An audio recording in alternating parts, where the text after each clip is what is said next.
सानहा गुल प्लाजा की इंक्वायरी भी मुकम्मल नहीं हुई कि कल कराची के मारूफ कारोबारी इलाके तारिक रोड में वाक़ एक शॉपिंग मॉल में आग लग गई। आग शॉपिंग मॉल की बेसमेंट में लगी और देखते ही देखते पूरे मॉल में धुआं भर गया। इत्तला मिलने पर फायर ब्रिगेड की 5 गाड़ियों ने मौके पर पहुंचकर अल्हम्दुलिल्लाह आग पर काबू पाया। इस दौरान 2 फायर फाइटर्स बेहोश भी हुए। लेकिन इस बार शुक्र है कि कोई बड़ा नुकसान नहीं हुआ, अल्लाह करे, मतलब कोई ऐसी हलाकतें वगैरह कुछ भी नहीं हुआ। लेकिन सवाल ज़रूर पैदा होता है कि सानिया गुल प्लाजा के बाद ख़ास तौर पर सिंध हुकूमत ने बड़ी इमारतों का सेफ्टी ऑडिट कराने का ऐलान जो किया था, लेकिन कोई नहीं जानता कि उस पर अमल हुआ कि नहीं हुआ। अब ये अपडेट्स नहीं देते ना, फॉलो अप नहीं होता, तो इसलिए ज़रा परेशानी हो जाती है। सानिया गुल प्लाजा में सिंध बिल्डिंग कंट्रोल अथॉरिटी ने इंक्वायरी कमीशन को साफ बताया है कि गुल प्लाजा की इमारत प्लान और नक्शे की खिलाफ वर्जी करते हुए बनाई गई थी। कोई एक दफ़ा भी गया होता ना वहाँ, तो उसको पता चल जाता कि ये प्लान नहीं हो सकता। और ऐसा नहीं है कि गुल प्लाजा की इमारत जो है वो खला में बनाई गई हो। इधर ही थे। SPCA के हुक्काम को भी इसका इल्म था, लेकिन हमारे यहाँ ऐसे काम कैसे किए जाते हैं ये भी सब जानते हैं। खुदा का शुक्र है कि तारिक रोड की आग किसी अलमिये में तब्दील नहीं हुई। गुल प्लाजा जैसे सानेहात से बचना है तो शहरी इंतजामिया को सर्टनली स्टैंडर्ड के मुताबिक कमर्शियल इमारतों का फायर सेफ्टी ऑडिट कराना होगा। जो इलाके जिस के अंडर आते हैं उन सबको, जैसे ये अपनी इलाकों की इमारतों का करें, KDA वाले अपना करें, KMC वाले अपना करें। एक तो हैं भी तो माशाल्लाह इतनी कोई दर्जन भर अथॉरिटीज ना, मतलब जिसको जो to whom it may concern कर देते हैं, जिसका जो है वो कर ले प्लीज उसको। सुलेमान सादत खान, नुमाइंदा जियो न्यूज़, हमें सुलेमान बताइएगा ये जो तारिक रोड पे मामला हुआ, कितनी देर में फायर टेंडर्स यहाँ पहुंचे, कितनी देर में आग पर काबू पाया गया? बिकॉज हम सभी डरे हुए हैं आफ्टर गुल प्लाजा। हाँ जी अब्दुल्ला, बिल्कुल ये कंसर्न्स आपके बिल्कुल ठीक हैं कि जो फायर सेफ्टी ऑडिट था उसकी जो है वो रिपोर्ट उस तरह से मीडिया में नहीं आई। गुज़िश्ता रात भी जो ये वाक़या हुआ, अगर ये बर वक्त कार्रवाई नहीं होती, बर वक्त फायर टेंडर नहीं पहुँचते, तो ये बेसमेंट में जो आग थी वो बढ़कर मज़ीद लग सकती थी। और वहाँ जिस तरह से एक दूसरे के साथ अटैच मार्केट्स हैं, वहाँ पर जो है वो ज़्यादा नुकसान हो सकता था। और जहाँ तक बात फायर सेफ्टी ऑडिट की है, गुल प्लाजा का भी जब फायर सेफ्टी ऑडिट हुआ उसमें भी निशानदेही हुई। और अब से कुछ देर कबल मेरी बात हुई जो फायर चीफ हैं कराची के, हुमायूं मोहम्मद खान, उनका ये कहना है कि 5000 से ज़ायद बिल्डिंग्स कराची में जो हैं, जिसमें कमर्शियल रिहायशी इमारतें हैं, उनका फायर सेफ्टी ऑडिट हुआ है। और उसमें 70% से ज़ायद इमारतों में तो फायर सेफ्टी का कोई नामो निशानी मौजूद नहीं है, वहाँ पर सिरे से सामान ही मौजूद नहीं है।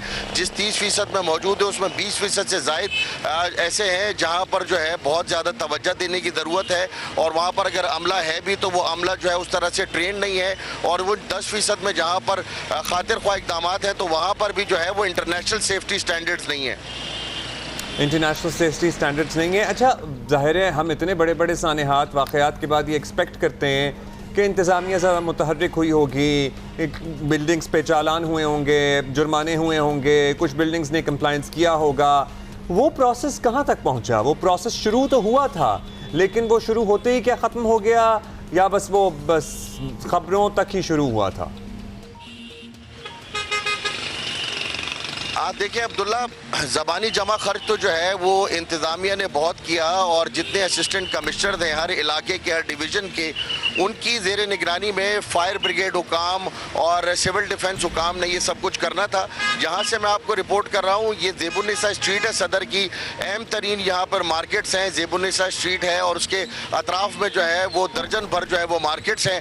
लेकिन यहाँ पर भी इन्हें भी सील किया गया और यहाँ से लेकर सदर इलेक्ट्रॉनिक मार्केट तक गुल प्लाजा के बाद जो है वो तेज़ी दिखाई गई और इन्हें सील किया गया खातिर ख्वाह इंतजामात ना होने पर। लेकिन चंद रोज़ बाद यकीन दहानी पर जो है इन मार्केट्स को जो है वो डी सील कर दिया गया। लेकिन जो यकीन दहानियाँ करवाई गई उस पर अमल दरामद जो है वो हमें होता हुआ ताजिर बरादरी की जानिब से दिखाई नहीं दे रहा। इस वक्त भी जहाँ मौजूद हैं, यहाँ पर लाखों अफराद जो है वो ईद की ख़रीदारी के लिए आ रहे हैं। अगर खुदा न खास्ता ऐसे कोई हादसा रोनुमा हो जाता है तो यकीनी तौर पर फिर ब्लेम गेम और इंतजामिया और सब एक दूसरे को लान तान करते रहेंगे। लेकिन कई कीमती जानें जो है वो खुदा न खास्ता उसमें ज़ाया हो सकती हैं। और अगर 5000 से ज़ायद आप सोचें फायर सेफ्टी ऑडिट इन बिल्डिंग्स के हो गए हैं और कई हज़ार बिल्डिंग्स रह गई हैं, और उन 5000 में भी 70% से ज़ायद बिल्डिंग्स में जो है वो खातिर ख्वाह इंतजामात नहीं, तो आप अंदाजा करें वो तो फिर इसी के लिए तो हम बार बार पूछते हैं कि कुछ जो है वो खड़ा हुआ है जी, कि कुछ हो रहा है कि नहीं हो रहा। फाइनली ये भी बता दें कि अभी is it too soon to find out कि ये जो पर्टिकुलर इंसिडेंट हुआ है इसमें आग लगी कैसे थी?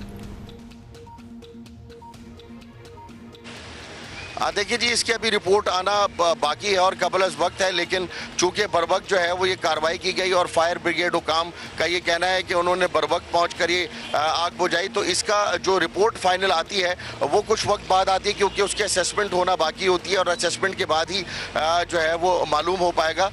लेकिन सूरत हाल जो है वो ये है कि अब से कुछ देर कबल जब हम इस तमाम तर सूरत हाल पर गुफ्तगू भी कर रहे थे तो एक और मजीद बात आपको बताता चलूँ कि हमारे पास जो फायर स्नॉर्कल्स हैं वो 25 मंजिल से जायद नहीं जा सकते और इस वक्त जो बिल्डिंग कंट्रोल ने जो नक्शे पास किए हैं या पास होने के लिए पड़े हुए हैं, 100 से जायद जो बिल्डिंग्स हैं वो 50 मंजिलों से लगभग जो है वो कुछ ऊंची होंगी, कुछ 68 मंजिला होंगी।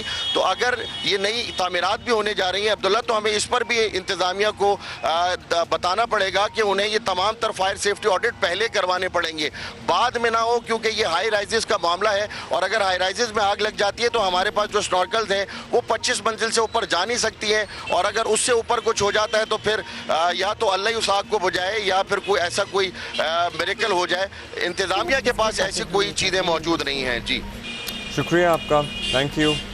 बहुत शुक्रिया।